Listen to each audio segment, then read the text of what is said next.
بسم اللہ الرحمن الرحیم۔ السلام علیکم ورحمۃ اللہ وبرکاتہ۔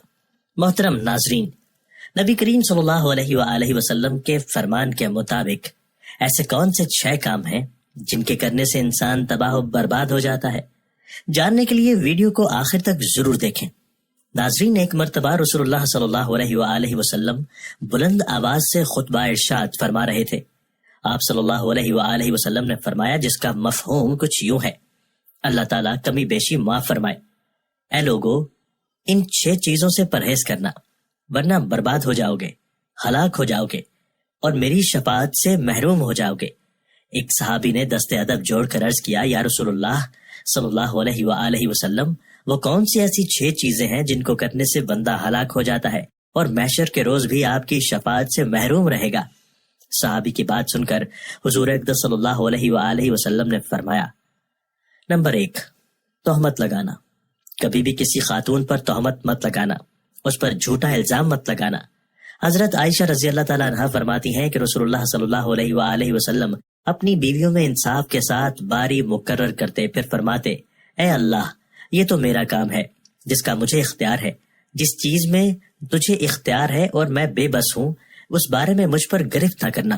مسلم شریف کی اس حدیث کے مفہوم کے مطابق وہ عورت گوہ تمہاری ماں، بہن یا بیوی، دور کی بات ہے کوئی اور عورت بھی ہو تو اس پر جھوٹا الزام لگاؤ گے تو اللہ تبارک و تعالیٰ تمہیں معاف نہیں کریں گے، تمہیں برباد کر دیں گے، ہلاک کر دیں گے۔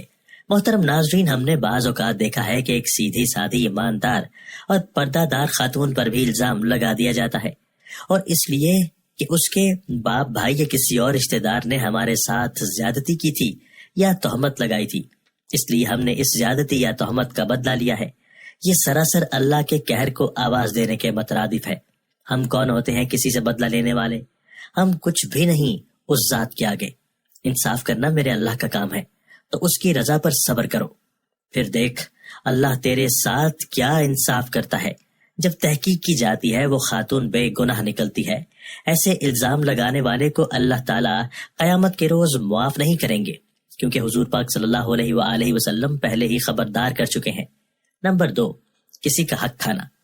صحیح حدیث شریف میں آپ صلی اللہ علیہ وآلہ وسلم نے فرمایا، کسی یتیم غریب کا حق نہ کھانا، اس کا مال نہ کھانا، ہلاک ہو جاؤ گے، برباد ہو جاؤ گے۔ حضور اقدس صلی اللہ علیہ وآلہ وسلم نے فرمایا، کسی غریب، یتیم یا بیوہ کا یا کسی اور کا ناحق مال کھایا تو قیامت کے روز میں تمہاری شفاعت نہیں کروں گا۔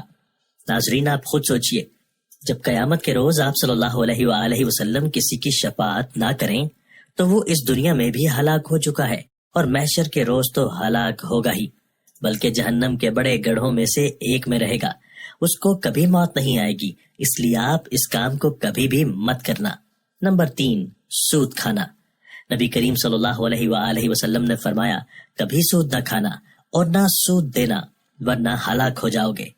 جب حضور اکرم صلی اللہ علیہ وآلہ وسلم نے حکم صادر فرمایا کہ سود دینا اور لینا دونوں حرام ہے، اور یہ کام شریعت محمدی میں جائز نہیں، اور اس مکروہ عمل کے ذریعے قائم ہونے والا کاروبار ناجائز ہوتا ہے۔ جب حضور پاک صلی اللہ علیہ وآلہ وسلم نے یہ حکم دے دیا، یہ کام حرام اور ناجائز ہے، اور ہم اس کو کاروبار کی شکل دیتے ہیں، اس لیے حضور صلی اللہ علیہ وآلہ وسلم نے اپنی امت کو خبردار کیا تھا، یہ کام نہ کرنا، یہ عمل جہنم میں لے جائے گا۔ جبکہ ہم یہ جانتے ہوئے بھی کہ یہ سود ہے، بینک میں پیسے رکھ دیتے ہیں، اس کا ماہانہ منافع کھا کر کہتے ہیں کہ یہ کاروبار ہے۔ ہم کہتے ہیں خیر ہے، بھولے بنتے ہیں، دراصل ہم خود کو ہی دھوکہ دے رہے ہوتے ہیں۔ ہمیں پتہ ہے محشر کے روز سود دینے اور لینے والے دونوں کی بخشش نہیں ہوگی۔ کچھ لوگ اتنے مہربان ہوتے ہیں، کہتے ہیں اگر یہی پیسہ ہم نے کاروبار میں لگایا ہوتا تو ہم اتنا منافع کما چکے ہوتے، وہی منافع ہم پیسہ دینے والے سے لے رہے ہیں، یہ گناہ کیسا ہے؟ دراصل ایسا سوچنے والا انسان جہنم کی طرف تیزی سے جا رہا ہے۔ آپ ابھی سے اللہ تعالیٰ سے توبہ استغفار کیجیے اور اپنے گناہوں کی معافی طلب کیجیے۔ لیکن یہ سود ہے، اس سے پرہیز کیجیے اور اپنی آخرت سنواریے، یہ نہ ہو قیامت کے روز حضور پاک صلی اللہ علیہ وآلہ وسلم کی شفاعت سے محروم ہو جائیں۔ نمبر 4، جادو ٹونا کرنا۔ رسول پاک صلی اللہ علیہ وآلہ وسلم نے فرمایا، کسی کے ساتھ جادو ٹونا نہ کرنا، ورنہ ہلاک ہو جاؤ گے، تمہاری بخشش نہ ہوگی۔ محترم ناظرین، جب ہمارے پیارے نبی صلی اللہ علیہ وآلہ وسلم نے جادو ٹونا کرنا حرام قرار دیا ہے، پھر بھی ہم وہ عمل کرتے ہیں، آپ خود سوچئے، ہم ہلاک ہوں گے یا آباد ہوں گے؟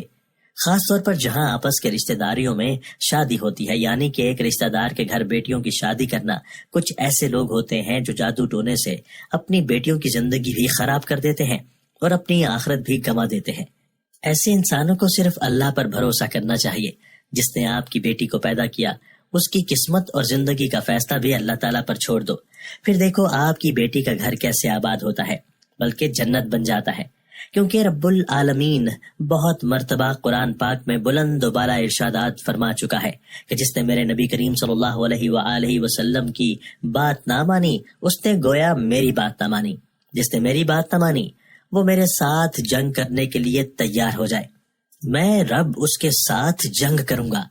کہ اس وقت اللہ رب العزت قہار ہوتے ہیں، یہ نہ ہو آپ کے ساتھ قہار کا معاملہ ہو جائے۔ جب اللہ پاک آپ کو قرآن پاک میں بار بار منع فرما رہے ہیں پھر بھی وہ کام کرنا، تو یہ کام جہنم کے گڑھے میں جانے جیسا ہے۔ نہ قیامت کے روز بخشش ہوگی، نہ اس دنیا میں سرخرو ہوں گے۔ نمبر 5، جہاد میں پیٹھ دکھانا۔ دین اسلام کے لیے جہاد کرتے وقت پیٹھ دکھا کر بھاگنے پر اللہ تعالیٰ فرماتا ہے، تو نے میرے محبوب کے ساتھ دغا کیا ہے، دھوکہ کیا ہے، اس لیے اب تو ہلاک ہوگا، برباد ہوگا۔ مسلم کی حدیث میں حضرت عبد الرحمن بن عوف رضی اللہ تعالیٰ عنہ سے روایت ہے، انہوں نے کہا کہ بدر کے روز جب میں صف میں کھڑا تھا، میں نے اپنی دائیں اور بائیں طرف نظر دوڑائی تو میں انصار کے 2 لڑکوں کے درمیان کھڑا ہوا تھا جن کی عمریں کم تھیں۔ میں نے آرزو کی کاش میں ان دونوں کی نسبت زیادہ طاقتور آدمیوں کے درمیان میں ہوتا۔ اتنے میں ان میں سے ایک نے مجھے ہاتھ لگا کر متوجہ کیا اور کہا، چچا کیا آپ ابو جہل کو پہچانتے ہیں؟ میں نے کہا، ہاں بھتیجے، تمہیں اس سے کیا کام ہے؟ اس نے کہا، مجھے بتایا گیا ہے کہ وہ رسول اللہ صلی اللہ علیہ وآلہ وسلم کو برا بھلا کہتا ہے۔ اس ذات کی قسم جس کے ہاتھ میں میری جان ہے، میں اس وقت تک چین سے نہ بیٹھوں گا جب تک کہ اسے جہنم واصل نہ کر دوں۔ میں نے اس لڑکے پر تعجب کیا تو دوسرے لڑکے نے مجھے متوجہ کیا اور وہی بات کہی۔ پھر زیادہ دیر نہ گزری کہ میری نظر ابو جہل پر پڑی، وہ لوگوں میں گھوم رہا تھا، تو میں نے ان دونوں لڑکوں سے کہا، تم دیکھ نہیں رہے؟ وہ ہے تمہارا مطلوبہ بندہ جس کے بارے میں تم پوچھ رہے تھے۔ وہ دونوں یکدم اس کی طرف لپکے اور اس پر اپنی تلواریں برسا دیں، حتیٰ کہ اسے قتل کر دیا۔ پھر پلٹ کر رسول اللہ صلی اللہ علیہ وآلہ وسلم کی خدمت میں حاضر ہوئے اور آپ کو اس کی خبر دی۔ تو آپ صلی اللہ علیہ وآلہ وسلم نے پوچھا، تم دونوں میں سے اسے کس نے قتل کیا؟ ان دونوں میں سے ہر ایک نے جواب دیا، میں نے اسے قتل کیا ہے۔ آپ صلی اللہ علیہ وآلہ وسلم نے پوچھا، کیا تم دونوں نے اپنی تلواریں صاف کر لی ہیں؟ دونوں نے جواب دیا، نہیں۔ آپ صلی اللہ علیہ وآلہ وسلم نے دونوں تلواریں دیکھی اور فرمایا، تم دونوں نے اسے قتل کیا ہے۔ اور اس کے ساز و سامان کا فیصلہ آپ نے معاذ بن عمر رضی اللہ تعالیٰ عنہ کے حق میں دیا، اور وہ دونوں جوان معاذ اور معوذ رضی اللہ تعالیٰ عنہ تھے۔ حدیث مسلم میں ہے کہ نبی کریم صلی اللہ علیہ وآلہ وسلم نے فرمایا کہ اللہ رب العزت فرماتے ہیں، تم تو میرے محبوب کے دین کے لیے آئے تھے، وہ راہ حق پر تھے اور وہ راستہ میں نے دیا تھا، تو نے اس سے اقرار نہ کیا۔ اگر تو قتل ہو جاتا تو شہید کہلاتا، جب تو میرے پاس آتا تو تجھے حوریں لے کر آتی اور جنت میں اعلیٰ مقام ملتا، اس لیے کہ یہ بندہ میرے نبی صلی اللہ علیہ وآلہ وسلم کے دین کی خاطر آیا تھا، لیکن اب پیٹھ دکھا کر بھاگ رہا ہے۔ اس بندے سے اللہ رب العزت غضبناک ہو جاتے ہیں۔ وہ بندہ محشر کے روز جہنم کے بڑے گڑھوں میں سے ایک میں رہے گا۔ مسلم کی حدیث میں زید بن ارقم رضی اللہ تعالیٰ عنہ سے مروی ہے، کہتے ہیں جہنمی کو آگ کے لیے بڑا کر دیا جائے گا، حتیٰ کہ اس کی ایک داڑھ احد کے پہاڑ کے برابر ہوگی۔ نمبر 6، کسی بے گناہ کو قتل کرنا۔ حضور اقدس صلی اللہ علیہ وآلہ وسلم نے فرمایا، جس عمل کو اللہ تعالیٰ نے حرام قرار دیا ہو اس کو نہ کرنا حدیث میں ہے۔ کسی ایک بے گناہ کو قتل کرنا گویا ساری انسانیت کو قتل کرنے کے برابر ہے۔ مسلم شریف کی حدیث میں ہے، اللہ تعالیٰ اس قتل کرنے والے بندے کو ناپسند فرماتے ہیں، گویا وہ ہلاک ہوا۔ حضور نبی کریم صلی اللہ علیہ وآلہ وسلم نے فرمایا، کسی کو بھی رب العالمین کے ساتھ شریک نہ کرنا، یہ عمل میرے اللہ تعالیٰ کو بہت ناپسند ہے۔ مسلم شریف کی حدیث میں ہے کہ حضرت ابو ذر رضی اللہ تعالیٰ عنہ سے روایت ہے کہ رسول اللہ صلی اللہ علیہ وآلہ وسلم نے فرمایا، اللہ جل شانہ فرماتے ہیں کہ جو شخص ایک نیکی لے کر آتا ہے اس سے اس جیسی 10 نیکیاں ملتی ہیں اور میں بڑھا دیتا ہوں، اور جو شخص برائی لے کر آتا ہے تو اس کا بدلہ اس جیسی ایک برائی ہے، یا چاہوں تو معاف کر دیتا ہوں. جو ایک بالشت بھر میرے قریب آتا ہے تو میں ایک ہاتھ اس کے قریب آتا ہوں، اور جو ایک ہاتھ میرے قریب آتا ہے تو میں 2 ہاتھ اس کے قریب آتا ہوں، اور جو میرے پاس چل کر آتا ہے میں اس کے پاس دوڑ کر آتا ہوں، اور جو مجھ سے پوری زمین کی وسعت کے برابر گناہوں کے ساتھ ملاقات کرتا ہے اور میرے ساتھ کسی چیز کو شریک نہیں ٹھہراتا، میں اتنی ہی مغفرت کے ساتھ اس کے ساتھ ملاقات کرتا ہوں. مسلم شریف کی حدیث ہے، اگر تم زمین اور آسمان بھر کر گناہوں سے میرے پاس آؤ، اگر چاہو تو تمہیں بخش دوں، لیکن اگر تم نے میرے ساتھ کسی کو شریک نہ ٹھہرایا ہو تو.